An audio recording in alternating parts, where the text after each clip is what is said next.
The European debt crisis. Visualized. What is the European debt crisis? It's the failure of the euro, the currency that ties together 17 European countries in an intimate but flawed manner. Over the past 3 years, Greece, Portugal, Ireland, Italy, and Spain have all teetered on the brink of financial collapse, threatening to bring down the entire continent and the rest of the world. How did it happen? Uniting Europe. For most of Europe's history, it's been at war with itself. And countries at war with each other tend to do less business together. Europe was always a continent of trade barriers, tariffs, and different currencies. Doing business across borders was difficult. You needed to pay a fee to exchange currencies. And you needed to pay a tariff fee to buy and sell to companies in other countries. That tended to stifle economic growth. Then came World War II, which devastated Europe. Because the situation was so dire, the fastest way to rebuild Europe was to begin to remove these barriers. Steel and coal tariffs came down, so that a steel mill in one country could sell to a builder in another.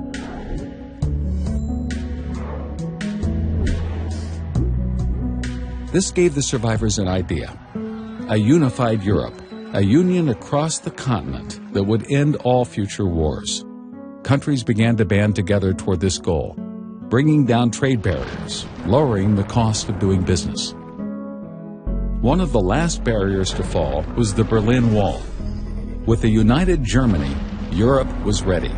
27 countries signed the Maastricht Treaty and created the European Union. This made doing business across borders easier, but there was still one major obstacle: the different currencies. A decade later, they had won. The euro launched on January 1st, 1999. Countries adopting the euro, called the euro area, discontinued their own currencies. They also discontinued their own monetary policies, giving control to the newly formed European Central Bank, commonly referred to as the ECB. The euro area now had one unified monetary policy, but it still had many different fiscal policies. A key reason for the current debt crisis. Monetary policy versus fiscal policy. You see, it's important to understand the difference between monetary policy and fiscal policy. Monetary policy controls the money supply, literally how much money there is in the economy and what the interest rates are for borrowing money. Fiscal policy controls how much money a government collects in taxes and how much it spends. The government can only spend as much as it collects in taxes. Anything above that amount, it has to borrow. This is called deficit spending.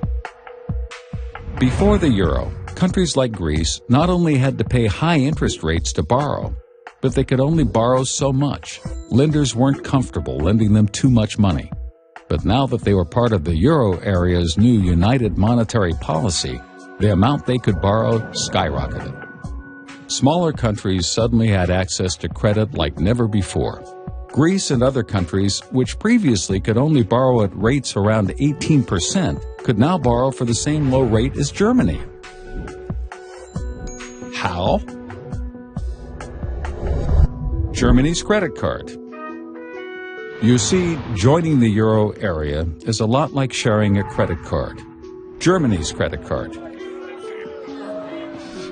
Lenders now believe that if Greece was unable to repay its loans, Germany and the other big economies of Europe would step in and repay them because they were now bound by a common currency.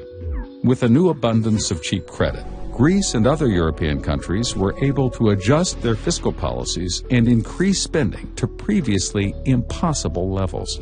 Some countries embarked on huge deficit spending programs, primarily for politicians to get elected. They made promises such as more jobs and generous pensions, all of it paid for with the new money they could now borrow.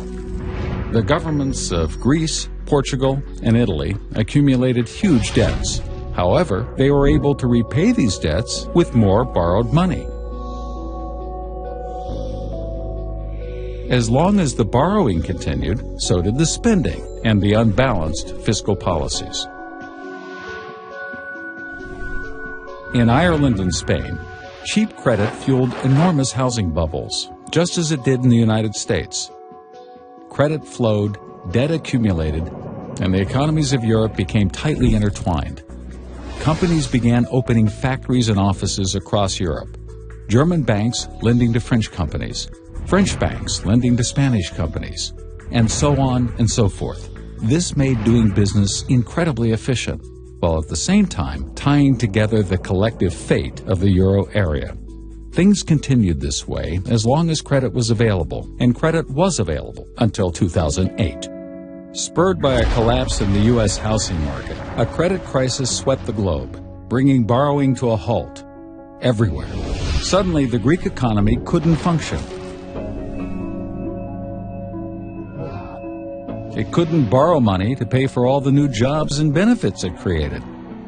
It couldn't borrow the new money it needed to pay its old debts. This was a problem for Greece, but because of the unified monetary policy, it was also a problem for all of Europe.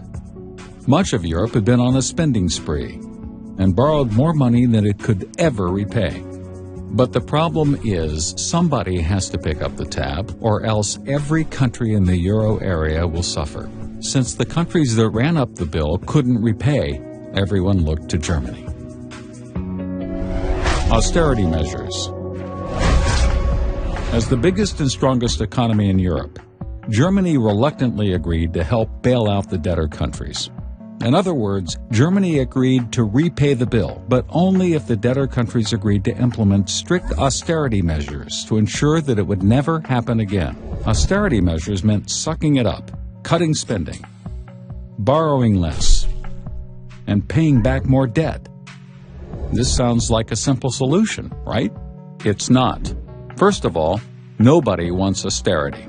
Austerity means cutting government spending, and since the government is by far the biggest spender in any economy, when the government cuts spending, it cuts the earnings of many of its citizens. People lose jobs, they get angry, they riot in the streets, and austerity also doesn't automatically balance a country's budget. You see, the government collects taxes based on people's earnings. So when earnings are reduced, the government collects less in taxes. They still can't pay down their debts. The pain is so bad that it's almost politically impossible to accomplish. On top of that, there are huge cultural differences within the euro area. Extreme cultural differences.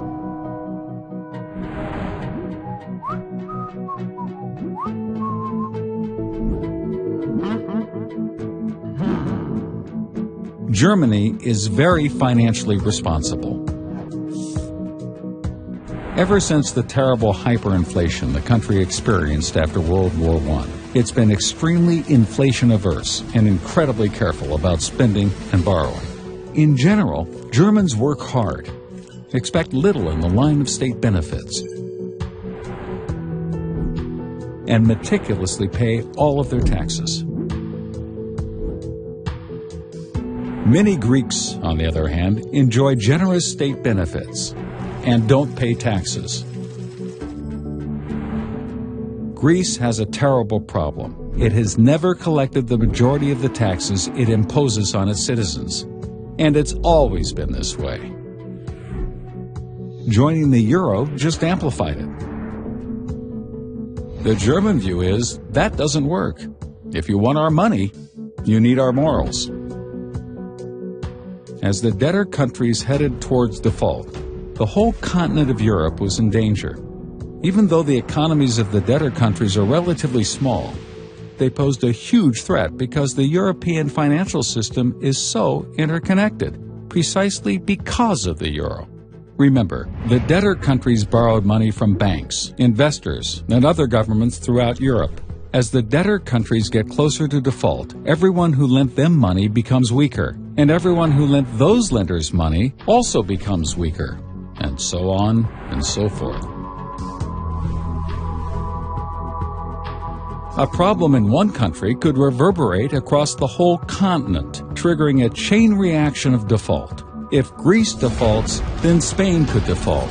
Italy, Portugal, and Ireland could be next. Then France, then Germany.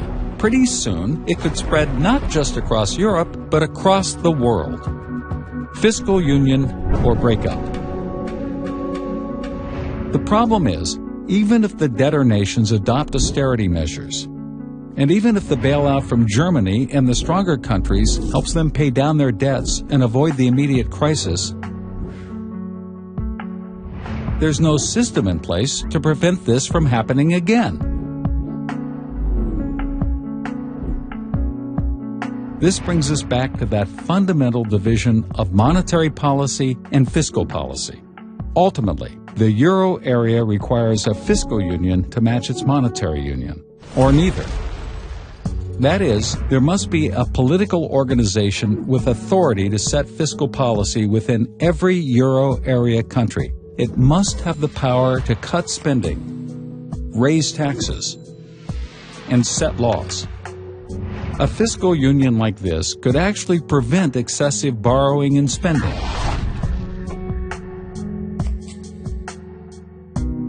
However, this is an enormously complicated and unpopular notion. It means surrendering sovereignty to a higher power. In essence, a United States of Europe. Yet, without a centralized fiscal union, countries will continue to run deficits, accumulate debt,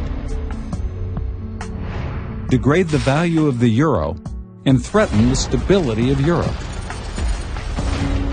Can Europe take the necessary steps and create a fiscal union alongside the monetary union? Or will the monetary union break up and the euro disappear?